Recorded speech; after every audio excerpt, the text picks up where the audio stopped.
2022 প্রাথমিক টেট উত্তীর্ণ আমরা সত্যি খুবই দুর্ভাগ্য, হতভাগ্য বলা চলে। কারণ টেটের ইতিহাসে এমন কোনো টেট পশ্চিমবঙ্গ সরকারের দ্বারা আয়োজিত এমন কোনো টেট পরীক্ষা হয়নি যাদের কাছে ওএমআরের কার্বন কপি, ওএমআরের ডিজিটাল কপি আছে। একমাত্র আমাদের কাছে আছে, কার্বন কপিও আছে, ডিজিটাল কপিও আছে। কিন্তু আমাদেরই মানে ন্যূনতম ইন্টারভিউ নোটিফিকেশান, নিয়োগ তো দূরের কথা, ইন্টারভিউ নোটিফিকেশান পেতে আমরা মানে এতটাই দুর্ভোগ ভোগ করছি তার তুলনাহীন। আজ লড়াই প্রায় 3 বছর হতে চলল। সেই 2022 সালের 11ই ডিসেম্বর পরীক্ষা দিয়েছিলাম। তারপরে 10ই মানে 10ই ফেব্রুয়ারি আমাদের রেজাল্ট প্রকাশ হয় 23 সালে। তারপর থেকে লড়াই চলছে, যার কোনো শেষ নেই, শেষ দেখতে পাচ্ছি না। আমরা বারংবার আশাহত হচ্ছি, বারংবার। কোথায় যাইনি আমরা, কোথায় যাইনি, সব জায়গায় গিয়েছি, শুধু আশ্বাসের বাণী শুনেছি। এই অমুক টাইমে হবে, ওই হবে, এই মিটে গেলেও হবে, এই 20-22 মামলা, এই চলতি নিয়োগ প্রক্রিয়া, নানান ধরনের বাহানা দিয়েই যাচ্ছে, যার কোনো শেষ হচ্ছে না। লাস্ট 26 নভেম্বর আন্দোলন করেছিলাম এবং লাস্ট আমরা এবিসি ঘেরাও করেছিলাম। তারপরে আমরা কি দেখলাম যে স্বয়ং পর্ষদ সভাপতি এবং প্রাথমিক পর্ষদ কর্তৃক প্রেস বিজ্ঞপ্তি দিয়ে জানানো হলো, বড় করে একদম লাইট প্রেস বিজ্ঞপ্তি দিয়ে জানাচ্ছে যে ওবিসি মামলার সমস্যার সমাধান হচ্ছে না বলে আমাদের ইন্টারভিউ নোটিফিকেশান আসছে না। কিন্তু আমরা কি দেখলাম, এবং আমাদের সম্মানীয় চেয়ারম্যান, পর্ষদ সভাপতি সম্মানীয় গৌতম পাল মহাশয়, যিনি বলেছিলেন টেট পাস কেউ বসে থাকবে না, বছরে 2বার নিয়োগ দেবে। সেই কথা ওনার মানে কথা তো উনি রাখতেই পারলেন না। ইভেন উনি যে বলেছিলেন যে ওবিসি সমস্যার সমাধান মিটে গেলে 72 ঘন্টার মধ্যে আমাদের ইন্টারভিউ নোটিফিকেশান দেবে। উনি একজন শিক্ষক, উনি বলেন আমি প্রফেসর, আমি কল্যাণী বিশ্ববিদ্যালয়ের প্রফেসর, আমি আমার পর্ষদ থেকে কোনো মাইনে নিই না। উনি শিক্ষক হয়ে সন্তান তুল্য, স্নেহের পুত্র সমতুল্য ছাত্রদের সঙ্গে এইভাবে প্রতারণা কী করে করতে পারে? তাদের ভবিষ্যৎ নিয়ে, তাদের আশা নিয়ে, তাদের স্বপ্ন নিয়ে তিনি প্রতারণা করছেন। পরিষ্কার বলে দিক যে আমার কাছে ভ্যাকান্সি নেই, আমি নিয়োগ দিতে পারছি না, তাহলে আমরা সন্তুষ্ট থাকব। তিনি মিথ্যে আমাদের ভবিষ্যৎ নিয়ে খেলা করছেন, সন্তান তুল্য ছাত্র সমূহদের মিথ্যের বাণী আশ্বাস দিচ্ছেন, মহাপাপ করছেন, মহাপাপ। গুরু তার সন্তানের কাছে সমতুল্য, তার আশীর্বাদ আমাদের শিরোধার্য। যাই হোক, অনেক দুঃখ কষ্ট যন্ত্রণার মধ্যে আছি আমরা। জানি না কবে সমস্যার সমাধান হবে। ওবিসি মামলা মিটে যাওয়ার পর আমরা দেখলাম যে ডাব্লিউবিপি এক এক করে তাদের এডিট অপশান দিল, তাদের পরীক্ষার টেন্টেটিভ ডেট একটা তারিখ ঘোষণা করে দিল। পিএসসিও শুরু করে দিয়েছে। একমাত্র আমাদের প্রাথমিক শিক্ষা পর্ষদ শীত ঘুমে আচ্ছন্ন হয়ে আছে। আমরা এই শীত ঘুম যে কবে ভাঙাতে পারবো সেটা জানি না। আমাদের সম্মানীয় মুখ্যমন্ত্রী অনেক আশ্বাসের বাণী আমাদের শোনালেন। আমরা আশা করেছিলাম নেতাজি ইন্ডোর স্টেডিয়ামে যেভাবে তিনি বললেন, যে অনুদান দিলেন, যে বিগত দিনে 80,000 দিয়েছিলাম, এবারে 90,000 দেবো না, কত দিতে হবে? 1 লাখ। যাও 1,10,000 দিচ্ছে। এইটা যদি কোনো চাকরি ভ্যাকান্সি দিতেন, কোনো নিয়োগ করতেন, তাহলে আমরা খুব মানে তাহলে আমরা ওনাকে মাথায় করে রাখতাম। হ্যাঁ, আমাদের দুর্ভাগ্য, আমি সরকারি প্রকল্পের বিরোধিতা করছি না, কিন্তু উনি যে ওইগুলোও যেমন প্রয়োজন, তার থেকে হাজার হাজার গুণে প্রয়োজন। বেকার ছেলেদের, মেধাবী ছেলেদের, ছেলে মেয়েদের কর্মসংস্থান, স্কুল ছুটদের স্কুলে ফেরানো, মিড ডে মিলের অনুদান বৃদ্ধি করা, স্কুলের পরিকাঠামো উন্নয়ন, নতুন নতুন প্রাথমিক, উচ্চ প্রাথমিক, মাধ্যমিক। বলছি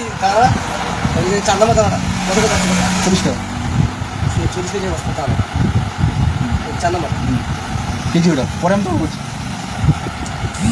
তা না করে কি করছে আমরা সবাই দেখতে পাচ্ছি। যাই হোক, আগামী 19শে আগস্ট সবার কথা মাথায় রেখে তার মানে হুগলির যারা দূর দূরান্ত আছে তাদের সমস্যার কথা মাথায় রেখে, যারা উত্তর 24 পরগনা দূর দূরান্ত থেকে আসবে তাদের কথা মাথায় রেখে হাইকোর্টে ওবিসি কেস আছে মেন মামলা, সেই সব কথা চিন্তা ভাবনা করে সব কিছু দিক বিবেচনা করে আগামী 19শে আগস্ট আমরা কলকাতা অভিযান করেছি, আয়োজন করেছি। অনেকেই বলছো দাদা আন্দোলন করো, অনেক কথা, অনেক আমরা পার্সোনাল মেসেজ পাই, আমাদের ফেসবুক কমেন্টে ওয়ালে মেসেজ পাই, গ্রুপে পাই। এটাই শেষ সুযোগ, আমি বারবার বলছি এটাই শেষ সুযোগ। যদি নিজের চাকরিটা পেতে চাও, যদি মনে করো যে ভবিষ্যতে শিক্ষক হবো, যে তিল তিল করে বুকের মধ্যে যে স্বপ্নটা দেখেছি সেটা বাস্তবায়িত করব, তাহলে ভাই পরিষ্কার 19 তারিখে এসো। আর সময় নেই। এতদিন যে ওবিসি মামলার জন্য বাহানা দিয়েছিলে সেই বাহানা কেটে গেছে। যদি মনে করো যে পুজোর আগে নোটিফিকেশান চাই আমার, তাহলে কিন্তু চলে এসো, নাহলে ভবিষ্যৎ তোমাকে ক্ষমা করবে না। পরিষ্কার, ভবিষ্যৎ ক্ষমা করবে না, এর মাসুল তোমাকে সারা জীবন দিতে হবে। একবার যদি বিধানসভা ভোট চলে যায়, নিয়োগ ভুলে যাও, 22 আবার নতুন করে আবার প্রাইমারি হতে হবেই হবে, একদম পুরো ধ্রুব সত্য। এরপরে মরার ওপর খরার ঘা আসছে, ম্যাট 1594 সুপ্রিম কোর্টের লিস্টেড হয়েছে, কম্পিউটার জেনারেটর দেখাচ্ছে। তারপরে আছে আমাদের 32,000 মামলা, যে কোনো দিন যাও এটা হতে পারে। তাই বলছি এইটাই উপযুক্ত সময়। কোনো গ্রুপ নয়, কোনো দল নয়, কোনো নেতা নয়, আমরা সবাই 22 স্টেটের প্রত্যেকটা 22 স্টেট, সুন্দরবন থেকে শুরু করে জলপাইগুড়ি, প্রতিটা 22 স্টেট মানে ক্যান্ডিডেটকে বলছি, এখানে দল নয়, মতবিরোধ নয়, মত পার্থক্য নয়, কি হয়েছে পুরোনো দিনের সমস্ত কিছু ভুলে নিজের জন্য আসুন 19 তারিখে কাঁধ মিলিয়ে লড়াই হবে। কথা দিচ্ছি আপনাদের, 19 তারিখে যদি জমায়েত আমরা 5000 প্লাস করতে পারি, উঠবো না, পুলিশ মারুক, পুলিশ আমাদের মারুক, আমরা ওখানেই বসে থাকবো যতক্ষণ না আমাদের ইন্টারভিউ নোটিফিকেশন আসছে পর্যাপ্ত শূন্যপদ সহ। কারণ মুখ্যমন্ত্রী বলেছিলেন যে প্রাথমিক শিক্ষক পদে 1 লক্ষ শূন্যপদ আছে, শিক্ষক পদে সেই শূন্যপদ আমাদের দিতে হবে। আজ আমরা 3 বছর উত্তীর্ণ হয়ে বসে আছি, আমাদের কাছে ওয়েমার আছে, তা সত্ত্বেও আমরা বসে আছি কিসের জন্য? আমরা মিলন সঙ্গে গেছি, আমরা বিভিন্ন প্রশাসনিক দপ্তরে গেছি, আমরা বিভিন্ন রাজনৈতিক নেতাদের কাছে গেছি, মন্ত্রিসভার বিভিন্ন মন্ত্রী মহাশয়দ্বয়ের কাছে গেছি, কিন্তু তার সত্ত্বেও আমাদের কোনো সমস্যার সুরাহা দেখতে পাচ্ছি না। তাই আবার বলছি, যারা শীত ঘুমে জেগে আছো তারা ঘুম থেকে ওঠো, নিজের জন্য লড়াই করো, ডু আর ডাই। গান্ধীজি বলেছিলেন হয় করবো, করেঙ্গে মারেঙ্গে। আমি বলছি চলো, ওঠো, নিজের লড়াই, নিজের অধিকার নিজে বুঝে নাও। চলুন 19 তারিখে চোখে চোখ মিলিয়ে লড়াই হবে, বুক চিতিয়ে লড়াই হবে। যদি লড়াই করতে পারেন, লড়াই নিজের জন্য লড়াই করতে পারেন, তাহলে আপনার জয় হবে। আর যদি কাপুরেশের মতো বাড়িতে বসে থাকেন যে ওরা লড়াই করছে, আমার না গেলেও হবে, আমি ইন্টারভিউর সময় কাপুরেশের মতো মুখ লুকিয়ে আমি ইন্টারভিউ দিতে যাবো, তাহলে কিছু বলার নেই এখানে। আপনি আর যাই হোক একজন শিক্ষক হওয়ার যোগ্য নয়, আপনি যাই হোক একজন শিক্ষক হওয়ার যোগ্যতা অর্জন করেননি। কারণ আপনি শিক্ষক দিতে যাবেন, শিক্ষক হিসাবে যাবেন, সেখানে ছাত্রদের শেখাবেন যে অন্যায়ের প্রতিবাদ করতে হয়, অন্যায়ের সামনে বুক চিরিয়ে দাঁড়াতে হয়। তাদের কী শেখাবেন আপনি? আমি নিজের জন্য সব কথা বলছি না, মনে অনেক দুঃখ, অনেক কষ্ট, যন্ত্রণা নিয়ে তিল তিল করে ভোগ করছি। তাই সবার কাছে অনুরোধ, এই শেষবার আসুন। ওই 100-200 গিয়ে কিচ্ছু হবে না, সেই যাবো, পুলিশ তুলে নিয়ে যাবে, 5টা পর্যন্ত আটকে রাখবে, ছেড়ে দেবে, কিচ্ছু হবে না। প্রত্যেক ঘরে আমাদের পুলিশ নিজেরাই বলে, একদম পরিষ্কার বলছি, কোনো ভয় নেই যে তোরা এই কজন আসিস, ওটা আমাদের পুলিশ ব্যান্ড বেশি। তাই আমাদের সংখ্যা দেখে যেন প্রশাসন বিধ্বস্ত হয়ে যায়, স্তব্ধ হয়ে যায়, সেই রকম জমায়েত করতে হবে। আজ আমরা ইন্টারভিউ পাইনি, আমাদেরই গাফিলতি। আমরা সব মানে কি স্বার্থপর হয়ে গেছি, বড় বড় একজন স্বার্থপর। আমরা ইন্টারভিউ করছি, আমরা প্রাইভেট টিউশন পড়াচ্ছি, আমরা বিভিন্ন কাজে যুক্ত আছি, কিন্তু আমাদের নিজের জন্য, নিজের ভবিষ্যতের জন্য আমাদের সময় নেই। এটাই দুঃখের বিষয়। সময় আছে এখনো, গর্জে উঠুন, সময় আছে, আসুন। আর যদি দেখি যে 19 তারিখে সত্যিই যে দেখি যে ওই 200 জন আছে, তাহলে মনে করবো যে সত্যি আমাদের 22-এর কারোর চাকরির দরকার নেই, কারোর দরকার নেই চাকরি। শুধু আমরা রাস্তায় পড়ে মরছি, বিভিন্ন জায়গায় যাচ্ছি, সময় নষ্ট হচ্ছে, অপচয় নষ্ট হচ্ছে। আবারও বলছি, সামনের দিনে অনেক সমস্যা আসছে, সেই সমস্যাগুলো আসার আগে আমাদের ইন্টারভিউ নোটিফিকেশন আনতে হবে। কোনো ওবিসি ভাই দিদি সমস্ত কিছু এখন। আরেকটা কথা, এই ওবিসি অর্ডারটা 8 সপ্তাহ আছে, আপনারা ভালো করেই জানেন। হাইকোর্টে নতুন বেঞ্চ গঠন হবে, সেই বেঞ্চ আবার শুনানি হবে। তাই 8 সপ্তাহ আগে আমাদের ইন্টারভিউ নোটিফিকেশান আনতে হবে। তাই এটাই আমাদের শেষ সুযোগ, একদম পরিষ্কার শেষ সুযোগ। যদি মনে করেন যে নিজের পরিবারের মুখে হাসি পড়াবেন, নিজের স্বপ্ন যেটা তিল করে বুকের মধ্যে লুকিয়ে রেখেছেন, সেই শিক্ষকতার স্বপ্ন আপনি পূরণ করবেন, সমাজে মাথা উঁচু করে বাঁচবেন। যদি মনে করেন বাবা মার কষ্ট যন্ত্রণা, যে বাবা মা আপনার দিকে তাকিয়ে আছে, যে আমার ছেলেটা পাস করেছে, চাকরিটা পাবে, সংসারের হালটা ধরবে, যে দিদিটা, যে বোনটা বিয়ে দিতে হচ্ছে না সংসার আর্থিক অনটনের জন্য, আপনার বাবা আপনার দিকে তাকিয়ে আছে। আপনার বাবা শেষ সম্বলটুকু বিক্রি করে আপনাকে ডিএলএড কলেজে ভর্তি করেছিল। আপনার 35 বছর 40 বছর হয়ে যাচ্ছে, অথচ আপনি বিবাহিত জীবন আসতে পারছেন না। এই পুজো আসছে, আপনার পরিবারকে সামান্য কিছু কিনে দেওয়ার ক্ষমতা আপনার মধ্যে পারছেন না। এই যে যন্ত্রণা থেকে বলছি, আসুন, সবার এক অবস্থা, কেউ ভালো নেই। 22টা, আমি তো বিশ্বাস করি 22টা যারা পাস করে আছে কেউ ভালো নেই, সবাই অনেক কষ্টের মধ্যে আছে। হ্যাঁ, অনেকেই প্রাইভেট ফার্মে কাজ করে সংসারের হাল ধরার জন্য। সব করুন, সব কিছু করুন, একটা দিন নিজের জন্য আসুন। আপনি একটা দিন নিজের জন্য সময় বার করুন। 19 তারিখে আসতেই হবে। জমায় যদি আমরা 5000+ পাই, ইন্টারভিউ নোটিফিকেশান আসতে বাধ্য। আর জমায় যদি 200 পাই, তাহলে ভাববো আমাদের চাকরির দরকার নেই, বেকার এসব করে কোনো লাভ নেই, বেকার এসব করা সময় নষ্ট শুধু। যখন ইন্টারভিউ আসবে, যা দেবে দয়ায়, সরকারি মানে দয়ায় যা দেবে, 5000 ভ্যাকেন্সি দিক, 6000 ভ্যাকেন্সি দিক, আর 3 বছর পরে ইন্টারভিউ আসুক, হবে তখন আরও নতুন নতুন ব্যাচ আমাদের সঙ্গে যুক্ত হবে। কিছু করার নেই, যত লেট হবে তত ব্যাচ যুক্ত হবে।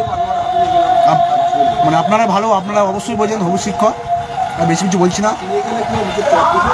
আরেকটা কথা, এই যে আমাদের 19 তারিখের পোস্টার ব্যানার যেগুলো দেখতে পাচ্ছেন, নিজের দায়িত্ব নিয়ে আপনি যেখান থেকে ডিএলএড কলেজে, যেখানে ডিএলএড করেছেন, সেখানে সেই গ্রুপে দিয়ে দিন। আপনি আপনার পরিচিত যারা আছেন, বন্ধু বান্ধব টেট পাস করেছে, যারা একসঙ্গে ডিএলএড করেছেন, তাদেরকে আসতে বলুন। শুধু অ্যাডমিনের দায়িত্ব নয় এটা, আপনি ফোন করুন, আপনি দায়িত্ব নিয়ে 20 জন 25 জনকে ফোন করুন যে চল ভাই, অনেক হয়েছে, একটা দিন চল, নিজের জন্য চল। আপনারা দায়িত্ব নিন, অ্যাডমিনের পক্ষে এত সম্ভব নয় সবাইকে ফোন করে, একটা গ্রুপে 500-600 জন করে আছে, আপনারা দায়িত্ব নিয়ে ফোন করুন। এটাই শেষ সুযোগ। আসুন, দেখা হবে 19 তারিখে, 19 আগস্ট। হ্যাঁ, কোথায় যাব, কখন যাব, কিভাবে যাব, সব আমরা ভেরিফাইড গ্রুপে বলবো। আমাদের এই গ্রুপে অনেক প্রশাসনিক কর্তা আছে, তাদের সঙ্গে আমাদের ব্যক্তিগত কোনো মানে শত্রুতা নেই। আমরা আমাদের ন্যায়ের অধিকারের জন্য লড়ছি, তারা তাদের কর্তব্য করবে। আমরা যাব, মারুক, আমাদের কোনো যায় আসে না। তিল করে যেভাবে প্রতিদিন কষ্ট পাচ্ছি, তার থেকে একবারই আসুন। 19 তারিখে দেখা হবে। যদি না আসতে পারেন, আয়নার সামনে নিজের ভবিষ্যৎ নিয়ে চিন্তা ভাবনা করুন, আয়নার সামনে একবার দাঁড়িয়ে প্রশ্ন করবেন, আর আপনার ভবিষ্যৎ প্রতিচ্ছবি আপনাকে নিশ্চয়ই দেখাবে। দেখা হবে 19 তারিখে। নিজেদের বন্ধু বান্ধবকে বলুন, যে সমস্ত কোচিংগুলো বা ইন্টারভিউ করাচ্ছে যে সমস্ত স্যারেরা, তাদেরকে বলবো, আপনাদের কাছে করজোড়ে নিবেদন, অনুরোধ, আপনাদের ছাত্রছাত্রী যারা আছেন তাদেরকে আসতে বলুন। আপনারাও আমাদের অনুপ্রেরণা, তাদেরকে আসতে বলুন। আপনারাও নিজে আসুন, প্রয়োজন হলে 22 থেকে উত্তীর্ণরা দাদা, ভাই, বোন, বন্ধু বান্ধব, মা, বাবা, সবাইকে নিয়ে আসুন। কারণ লড়াইটা আপনার নয়, আপনার পরিবারের, সবার লড়াই। 52,000 ডিএলএড, পুনঃপ্রশিক্ষিত ডিএলএড, সমস্ত পরিবারের লড়াই। তাই বলছি, 19 তারিখটাই উপযুক্ত সময়। কাজ থাকবে, সব কিছু থাকবে, ভবিষ্যৎটা আগে আপনার হাতে সব কিছু। আপনি কী করেন ভবিষ্যতে? কোনো কাজে 5,000 টাকা 10,000 টাকা কাজ করে সারা জীবন কাজ করবেন, নাকি উজ্জ্বল ভবিষ্যৎ নিজের হাতে করবেন? সম্পূর্ণ আপনার হাতে। দেখা হবে 19 আগস্ট। ভেরিফাইড গ্রুপগুলো ফলো রাখবেন, সেখানেই যাবতীয় ডিটেলস পেয়ে যাবেন। কখন যাব, কোথায় জমায়েত করতে হবে, কোথায় মিট করতে হবে, সব সেখানেই পেয়ে যাবেন। দেখা হবে 19 তারিখ। ভালো থাকবেন সবাই।